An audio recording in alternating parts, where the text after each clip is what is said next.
Yörük çadırı olur da sazsız, sözsüz, türküsüz, şiirsiz olur mu? Burada o kadar güzel yürekli bir amcam var ki kendi yazdığı şiirleri çadırda oturmuş okurken biz de kendisini yakaladık. Birazdan siz sevgili izleyenlerimiz için de okuyacak ama öncelikle amcam seni biraz tanıyalım. Ben Honamlı aşiretinden Mehmet Aşıklaroğlu, 1940 doğumlu. Biz doğumumuz Seyyar, orada aşiret, göçebe aşireti olduğundan köyümüz Pür Sultanlı köyü de biz yaylalara çıkardık. Kışında Çukurova yöresinde kışlardık, yazın yaylalara çıkardık. Nereye? Toyalanı, Berit Dağı, Binbova, Söğüt Ovası, oralarda yaşardık yayla hayatını. Kışında aynı bu Çukurova yöresi, Kozan, Erzin, İslahiye, Kırıkhan bu yörelerde vakit geçirirdik. Bilahare Ahmet Ağa'nın önderliğinde buraya 1948'de iskan olduk. Evet. Durumumuz bundan ibaret. Şimdi yerleşim mekana geçtik. Amcam özlüyor musun o göçebe hayatını yoksa yerleşik hayat daha mı iyi? Hepsinin ayrı ayrı yeri var. Ben o yaylaları yaşamışım, suyunu içmişim. Yaylaların çeşit çeşit otları, çok lezzetli yoğurtları, sütleri, göçülünce tarih olur yurtları. Arkası aklıma gelmedi. İşte yörüklerde sanat, edebiyat böyle bir şey. Daha soruyu sormadan benim güzel amcam bana şiirle cevap veriyor. Hadi seni daha fazla bekletmeyelim amcam. Bize o güzel şiirlerinden bir tane okuyuver. Şimdi bir daha söyleyeyim daha ya. Yörükler yaylada geçirir yazı, oğlak kuzu güder gelini kızı. Yörük, büyükler ne söylese tutulur sözü, sözlerine sadık kalır yörükler. Şimdi buraya yazdığım size bir Gül Ayşe, bir yörük kızının serüvanı var. Onu isterseniz onun şiirini okuyabilirim size. Bu Gül Ayşe gerçek mi? Gerçek birisi mi?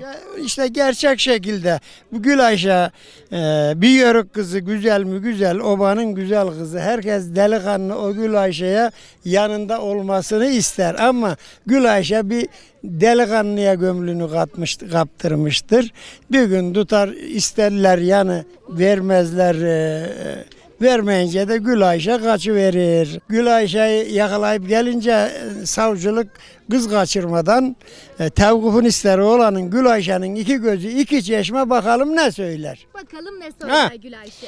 Maksadımız yuva kurmak, anaya babaya komşun olmak, orduya bir asker vermek, affet bizi savcı beyim.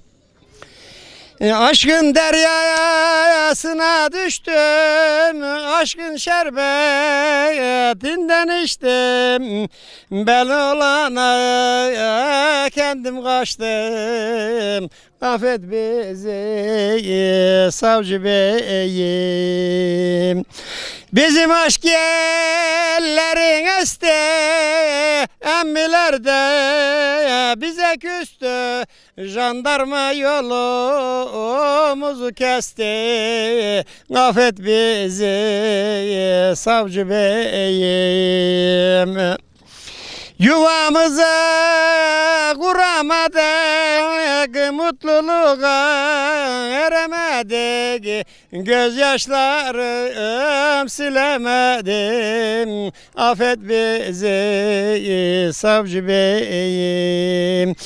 Sevdiğime vermediler, hiç halimi sormadılar.